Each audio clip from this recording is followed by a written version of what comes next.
क्या पढ़ रहे थे पिछली क्लास में? तो पिछली क्लास में हमने ऊतकों के बारे में पढ़ा है ना। पौधों के या पादप ऊतकों के बारे में तो हम पहले से ही पढ़ चुके हैं।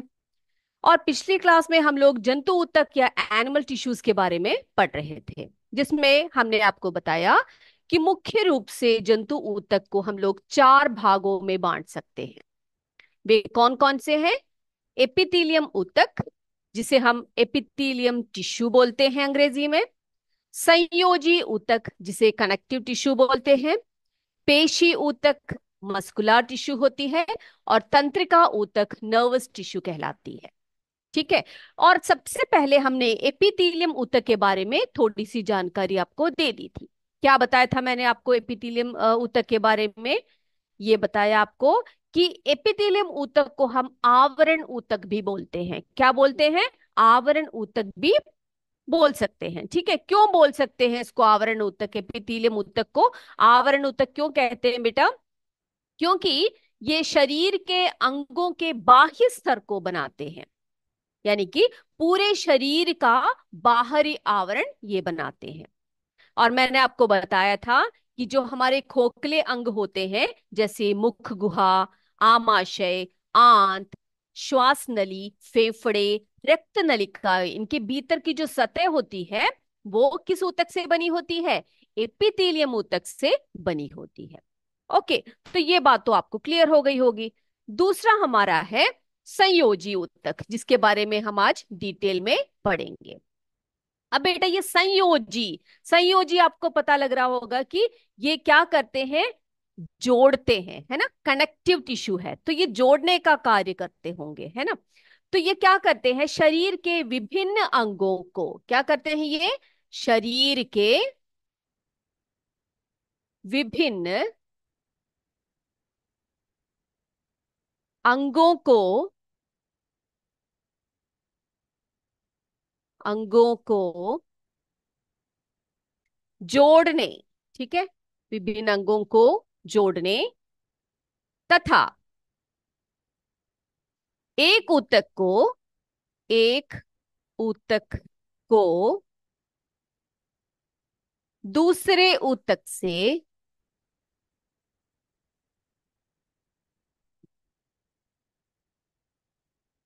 जोड़ते हैं या कनेक्ट करते हैं। ठीक है, जोड़ते हैं।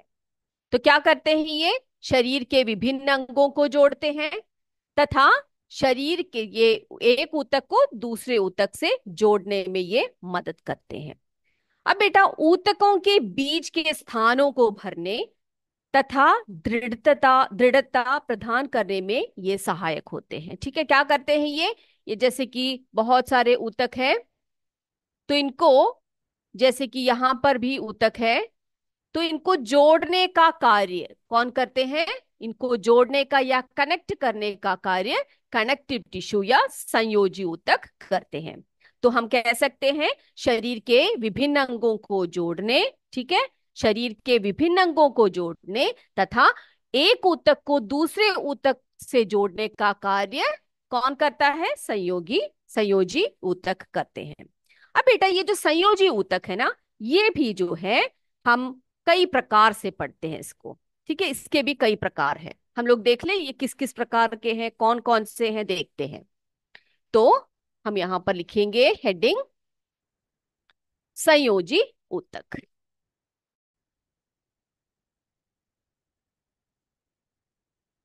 संयोजी ऊतक, जिसे हम कनेक्टिव टिश्यू बोलते हैं अंग्रेजी में। तो ये क्यों इसको संयोजी ऊतक कहा गया है? क्योंकि संयोजी ऊतक ऊतक जो है ये विभिन्न अंगों को जोड़ते हैं, विभिन्न ऊतकों को आपस में जोड़ते हैं और उनको सहारा देते हैं। ठीक है। तो ये जो है ये कितने प्रकार के हैं जरा देख लेते हैं। तो पहला जो इसका रूप है, प्रकार है, उसको हम कहेंगे अंतरालीय अंतरालीय ऊतक। ठीक है, इसका पहला प्रकार है अंतरालीय ऊतक। ओके। अब दूसरा कौन सा है? दूसरा है अस्थि तथा अस्थि तथा उपास्थि। ठीक है, अस्थि तथा उपास्थि। तीसरा है, तीसरा है रक्त। ठीक है, तीसरा है रक्त। अब बेटा, अंतरालीय ऊतक जो होता है, इसे हम अंग्रेजी में इंटरस्टीशियल टिश्यू कहते हैं। क्या कहते हैं इसको? इंटरस्टीशियल टिश्यू बोलते हैं। ओके। अस्थि को हम क्या बोलते हैं बेटा? बोन्स बोलते हैं, है ना, बोन। और उपास्थि को क्या बोलते हैं? कार्टिलेज बोलते हैं। अस्थि तथा उपास्थि। और रक्त को ब्लड कहेंगे, है ना। तो जो है संयोजी ऊतक जो है, वो देखो उसके प्रकार कितने हैं। अंतरालीय ऊतक, अस्थि तथा उपास्थि, रक्त। अब देखते हैं ये अंतरालीय ऊतक कहाँ पाए जाते हैं। ठीक है, उसके कार्य क्या है। जो अंतरालीय ऊतक है ना बच्चे, ये जो है त्वचा के नीचे, आपकी जो स्किन होती है ना, उसके नीचे देख सकते हैं हम उसको। कहाँ देख सकते हैं? त्वचा के नीचे। ठीक है, त्वचा के नीचे की जगह पर ये पाई जाती है। और पेशियों के बीच बीच में, जो आपके मसल्स होते हैं ना बॉडी में, आपके शरीर में, पेशियों के बीच बीच में, पेशियों के बीच बीच में होती है। और कहाँ होते हैं ये? रक्त वाहिनी, जो आपके ब्लड वेसल्स होते हैं ना बच्चे, जो हमारे ब्लड वेसल्स होते हैं, उसी को हम लोग रक्त वाहिनी बोलते हैं, जो ब्लड लेकर जाते हैं, है ना, शरीर में। तो ये कहाँ और पाए जाते हैं? रक्त वाहियों तथा तंत्रिकाओं। रक्तवाहियों तथा तंत्रिकाओं, जो हमारी नर्वस सिस्टम होती है, जो तंत्रिकाएं होती है हमारी, इसके चारों ओर, चारों ओर। ठीक है, इनके चारों ओर जो है अंतरालीय ऊतक पाए जाते हैं। ये बात क्लियर हो गई सभी को? तो संयोजी ऊतक का एक प्रकार है अंतरालीय ऊतक, जो हम कहाँ देख सकते हैं? त्वचा के नीचे, पेशियों के बीच बीच में, रक्तवाहियों तथा तंत्रिकाओं के चारों ओर। Okay, yes. अब अगला है अस्थि और उपास्थि। बेटा, अस्थि की अगर हम बात करें, जो अस्थि होती है वो सबसे कठोर ऊतक होती है ना। अस्थि जो है सबसे कठोर ऊतक है कि नहीं? आपको पता लग जाएगा, है ना, कि जो हमारी हड्डियां होती है काफी मजबूत होती हैं, है ना, काफी कठोर होती हैं। तो इसीलिए हम क्या कहेंगे, जो अस्थि है वो शरीर की सबसे कठोर ऊतक है।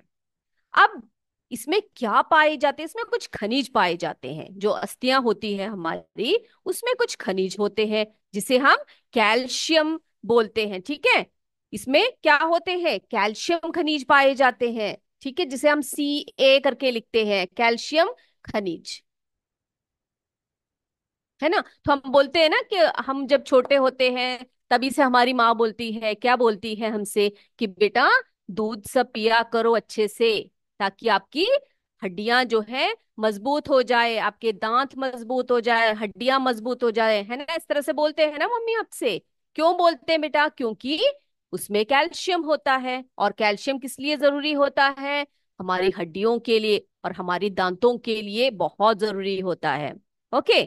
अब ये क्या करते हैं? ये जो हमारे शरीर में जो बोन्स होते हैं, ये क्या करते हैं? ये हमारे शरीर का ढांचा प्रदान करने में विशेष योगदान रखते हैं, है ना। शरीर का ढांचा, ढांचा यानी कि जो स्केलेटन होता है हमारा, है ना। हमारे शरीर के अंदर क्या है? सिर्फ मांस नहीं है, सिर्फ पेशियां नहीं है। क्या है हमारे शरीर के अंदर? हड्डियों का बना एक ढांचा भी होता है। तो हमारा जो ढांचा, हमारा जो स्ट्रक्चर होता है शरीर का, वो कौन देता है? हड्डियां देती है, तथा अस्थि तथा उपास्थि देते हैं। ठीक है, जो उपास्थि होती है ना बच्चे, ये उतनी कठोर नहीं होती। ये कैसी होती है? ये लचीला होता है। ये कैसा होता है? ये लचीला होता है। आप बेटा अपने कान को जरा से पकड़ के देखिए, बाही कर्ण जो है, ऐसे पकड़ के देखिए। आप क्या उसको मुड़ा सकते हो? सभी पकड़ के देखिए अपने कान को।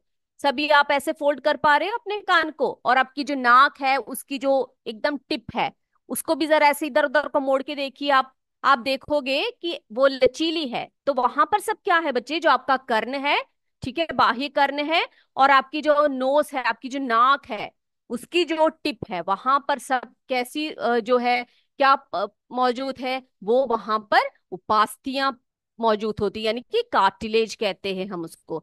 तो जो अस्थि होती है वो सबसे कठोर ऊतक होते हैं, और उपास्थि जो है वो लचीले होते हैं। और ये जो है अस्थि तथा उपास्थि हमारे शरीर का ढांचा प्रदान करने में विशेष योगदान देती है। ठीक है, इतनी बात क्लियर हो गई सभी को? अब हम पढ़ेंगे रक्त के बारे में। क्या पढ़ेंगे? रक्त के बारे में। ओके, अब देखते हैं जो संयोजी ऊतक है, जिसमें रक्त एक प्रकार का संयोजी ऊतक है, उसके बारे में हम क्या पढ़ेंगे। ठीक है, तो मैं इसको मिटा रही हूं। अब मैं यहां पर रक्त के बारे में लिखूंगी। तो हमने देखा जो संयोजी ऊतक है वो विभिन्न अंगों को जोड़ते हैं और सहारा प्रदान करते हैं, जिसमें अंतरालीय ऊतक भी देख लिया हमने, अस्थि और उपास्थि भी पढ़ लिया। अब अगला है रक्त। ठीक है, अगला है रक्त, जिसे हम ब्लड कहते हैं। रक्त को हम ब्लड कहते हैं। अब बेटा जो रक्त है उसे वो तरल अवस्था में होती है। कैसी अवस्था में होती है? तरल अवस्था में होती है। ठीक है, तरल अवस्था में होती है। तो इसीलिए हम इसको क्या कहते हैं बच्चे? इसीलिए ब्लड को या रक्त को हम तरल संयोजी, तरल संयोजी ऊतक कहते हैं। तो रक्त को हम क्या कहते हैं? ये तरल अवस्था में होती है, इसीलिए इसे हम तरल संयोजी ऊतक कहते हैं। ठीक है, अब जो रक्त का तरल भाग जो होता है ना, ये जो तरल भाग होता है वो क्या होती है? प्लाज्मा होती है। क्या कहते हैं हम उसको? प्लाज्मा। ठीक है, अब बेटा रक्त में तीन प्रकार की कणिकाएं होती है। आपको पता है कौन कौन सी होती हैं तीन प्रकार की कणिकाएं? एक होती है लाल रक्त कणिका, लाल रक्त कणिका। दूसरा होता है श्वेत रक्त कणिका। पहला लाल रक्त कणिका, दूसरा है श्वेत रक्त कणिका। ओके, लाल रक्त कणिका, श्वेत रक्त कणिका तथा प्लेटलेट्स।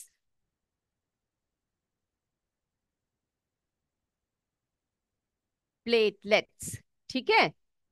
अब बच्चे मैं आपको बताती हूँ, ये जो तीन कणिकाएं होती है, आपको बताया मैंने, जो तरल भाग होता है उसे प्लाज्मा कहते हैं रक्त का। उसके तीन कणिकाएं होती है, रक्त के तीन प्रकार की कणिकाएं होती हैं। वे है लाल रक्त कणिका, जिसे हम रेड ब्लड सेल्स बोलते हैं अंग्रेजी में। श्वेत रक्त कणिका होती है, जिसे हम व्हाइट ब्लड सेल्स बोलते हैं। और तीसरा प्लेटलेट्स, और प्लेटलेट्स को हम प्लेटलेट्स ही कहेंगे। ठीक है, अब इस लाल रक्त कणिका का कार्य क्या होता है? ये जो है हमारे शरीर में क्या करता है? ऑक्सीजन को, है ना, ऑक्सीजन को हर तरफ पहुंचाता है ना। क्या करता है? ऑक्सीजन को ट्रांसपोर्ट करता है एक जगह से दूसरी जगह पर, शरीर के एक हिस्से से दूसरे हिस्से तक। लाल रक्त कणिका क्या करती है? ऑक्सीजन का संवहन करती है। ठीक है, और इसकी कमी हो जाने पर क्या आ जाता है बेटा? इसकी कमी होने पर, यानी कि लाल रक्त कणिका की कमी हमारे शरीर में हो तो हमें एक रोग होता है जिसे हम एनीमिया बोलते हैं। क्या बोलते हैं? अनीमिया, एनीमिया बोलते हैं। ठीक है, एनीमिया, जिसे हम बोलते हैं कि खून की कमी बोलते हैं। साधारण भाषा में हम क्या बोलेंगे उसको? खून की कमी हो गई है। वो क्यों होती है? लाल रक्त कणिका की शरीर में, आपके शरीर में अगर कमी हो तो कौन सी बीमारी होती है? एनीमिया होती है। इसीलिए सभी बच्चे क्या कीजिएगा, हरी हरी सब्जियों को अच्छी तरह से आपने खाने हैं। ठीक है, और श्वेत रक्त कणिकाएं, ये क्या करते हैं बेटा? ये हमारे शरीर को क्या करते हैं? जी हाँ, हमारे शरीर में जितने भी रोगाणुएं आते हैं ना, रोगाणु, रोगाणु का नाश करते हैं। ठीक है, रोगाणु का नाश करते हैं। और इसकी अगर कमी हो गई हमारे शरीर में तो क्या होगा? हमारे शरीर की जो प्रतिरोधक क्षमता है वो घट जाएगी। क्या घट जाएगी? प्रतिरोधक क्षमता। ठीक है, जो हमारे शरीर को रोगों से लड़ने की शक्ति होती है ना, प्रतिरोधक क्षमता,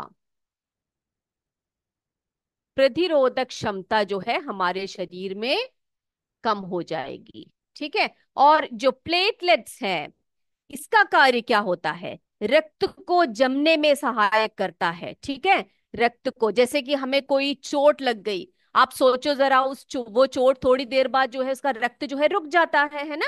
थोड़ी देर बाद वो रक्त का बहाव जो है रुक जाता है। वो क्यों रुकता है बच्चे? क्यों रुकता है?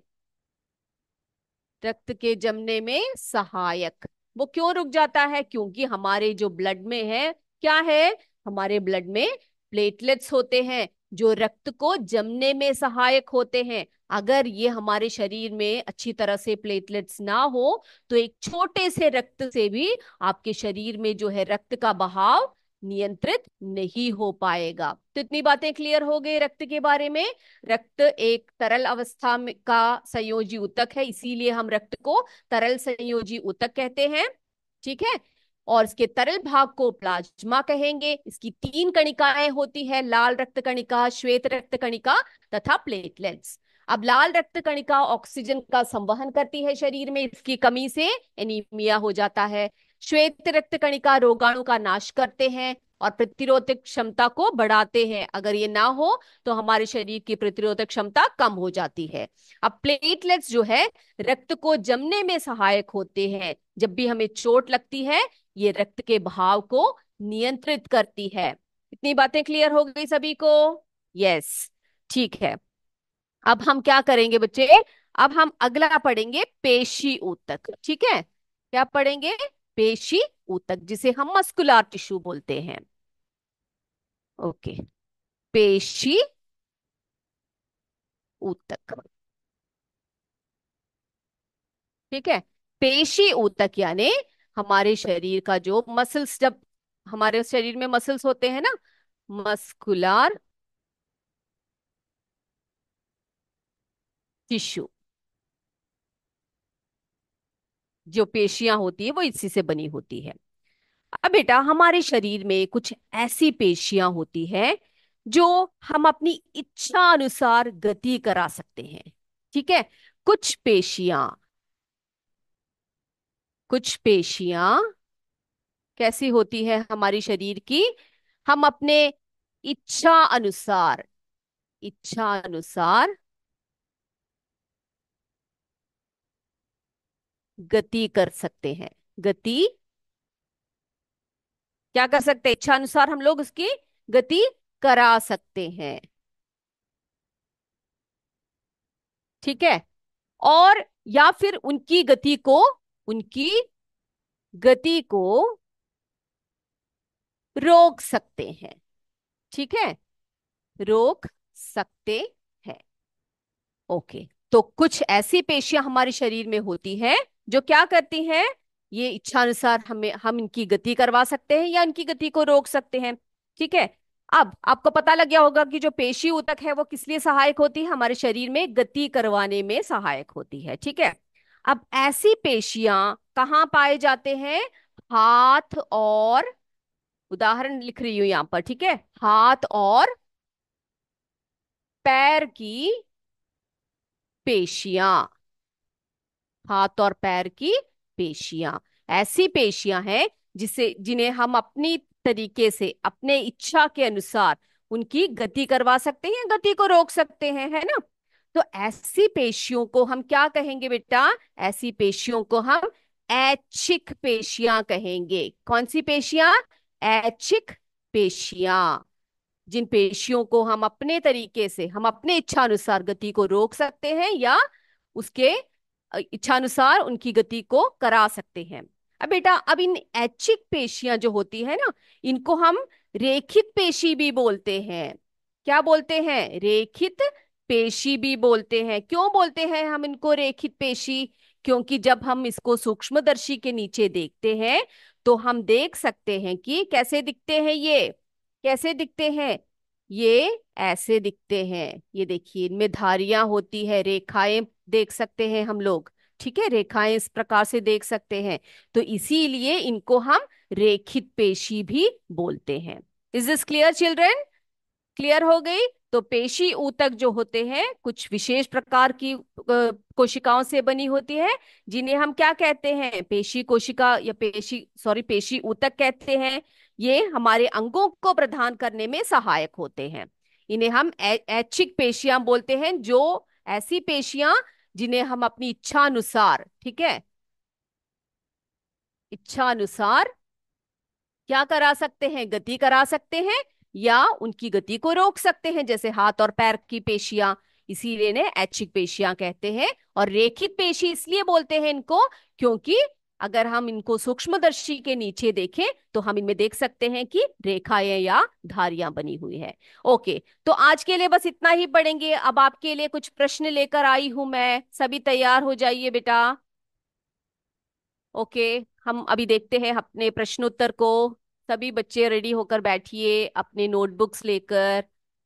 ओके, चलिए बेटा, फर्स्ट क्वेश्चन कौन सा है देखते हैं। पहला प्रश्न है हमारा, जटिल ऊतक किस प्रकार की कोशिका से बने हैं? ठीक है, जटिल ऊतक किस प्रकार की कोशिकाओं से बने होते हैं? आपने बस ABC करके लिखना है, पूरा आंसर नहीं लिखेंगे आप। पहला है एक ही प्रकार की कोशिकाओं से, दूसरा है एक से अधिक प्रकार की कोशिकाओं से मिलकर जटिल ऊतक में कोई कोशिका नहीं होती। ओके, ये है आपका पहला प्रश्न। आप ABC कौन सा सही है जल्दी से लिख दीजिए। जटिल ऊतक किस प्रकार की कोशिकाओं से बने होते हैं? दूसरा प्रश्न, पत्तियों में निर्मित भोज्य पदार्थ पौधों के विभिन्न अंगों तक पहुंचाने का कार्य डैश द्वारा होता है। पत्तियों में निर्मित भोज्य पदार्थ पौधों के विभिन्न अंगों तक पहुंचाने का कार्य डैश द्वारा होता है। जाइलम, फ्लोएम, उपरोक्त कोई भी नहीं।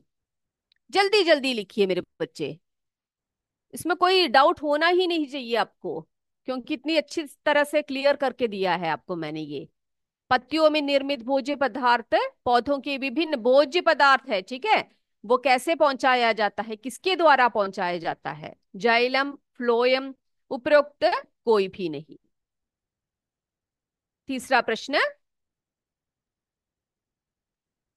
तीसरा प्रश्न क्या है बेटा? निम्नलिखित में से कौन सा ऊतक, ठीक है, निम्नलिखित में से कौन सा ऊतक शरीर और अंगों के बाह्य आवरण बनाते हैं? निम्नलिखित में से कौन सा ऊतक शरीर और अंगों का बाह्य आवरण बनाते हैं? संयोजी ऊतक, पेशी ऊतक, एपिथेलियम ऊतक। ठीक है, इनमें से कौन सा है जो बाह्य आवरण बनाते हैं? संयोजी ऊतक, पेशी ऊतक, एपिथेलियम ऊतक। नेक्स्ट वन, फोर्थ क्वेश्चन देखिए, शरीर के विभिन्न अंगों को जोड़ने और सहारा प्रदान करने में किस प्रकार के ऊतक, ठीक है, यहां पर का नहीं है, किस प्रकार के ऊतक सहायक होते हैं? क्वेश्चन को ध्यान से पढ़िए। शरीर के विभिन्न अंगों को जोड़ने और सहारा प्रदान करने में किस प्रकार के ऊतक सहायक होते हैं? संयोजी ऊतक, पेशी ऊतक, तंत्रिका ऊतक। ए संयोजी ऊतक, बी पेशी ऊतक, सी तंत्रिका ऊतक। ओके, नेक्स्ट वन, पांचवा, निम्नलिखित में से कौन सा ऊतक सबसे कठोर है? निम्नलिखित में से कौन सा ऊतक सबसे कठोर है? अस्थि, रक्त, अंतरालीय ऊतक। ए अस्थि, बी रक्त, सी अंतरालीय ऊतक। निम्नलिखित में से कौन सा ऊतक सबसे कठोर है?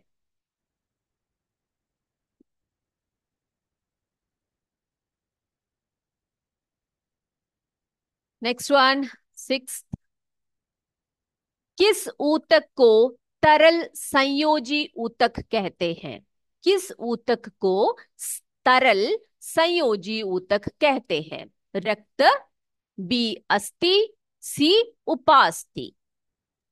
रक्त, अस्थि, उपास्थि, इनमें से किस ऊतक को तरल संयोजी ऊतक कहते हैं?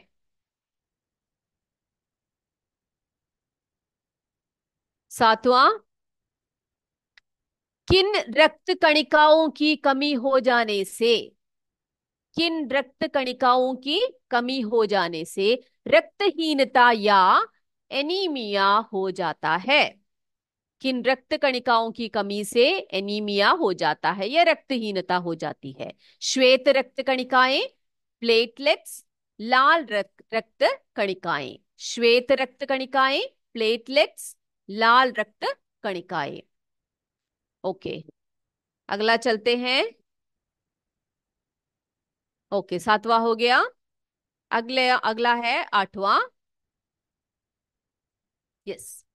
जिन पेशियों को, ठीक है, जिन पेशियों को हम अपनी इच्छा अनुसार गति करा सकते हैं, हम अपनी इच्छा अनुसार गति कर सकते हैं या उनकी गति को रोक सकते हैं, ऐसी पेशियों को डैश पेशी कहा जाता है?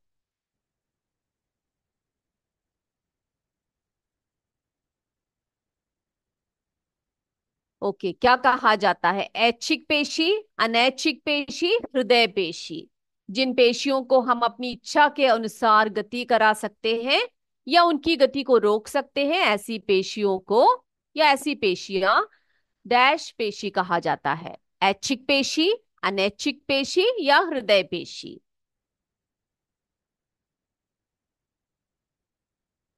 नौवा देखिए। किस प्रकार की पेशियां या किस प्रकार की पेशियों को, यहां पर मिस्टेक है थोड़ा सा, किस प्रकार की पेशियों को रेखित पेशी कहा जाता है? ठीक है, किस प्रकार की पेशियों को रेखित पेशी कहा जाता है? ऐच्छिक पेशी, अनैच्छिक पेशी, उपरोक्त में से कोई भी नहीं। किस प्रकार की पेशियों को रेखित पेशी कहा जाता है? 10वां देखते हैं। निम्नलिखित में से कौन सा ऊतक शरीर के अंगों को गति प्रदान करने में सहायक होते हैं? निम्नलिखित में से कौन सा ऊतक शरीर के अंगों को गति प्रदान करने में सहायक होते हैं? पेशी ऊतक, संयोजी ऊतक या तंत्रिका ऊतक? पेशी ऊतक, संयोजी ऊतक या तंत्रिका ऊतक, कौन सा ऊतक शरीर के अंगों को गति प्रदान करते हैं? ओके बेटा, आई होप सबने लिख लिया है। अभी सभी अपने माइक को ऑन कर कीजिए और जल्दी जल्दी मुझे।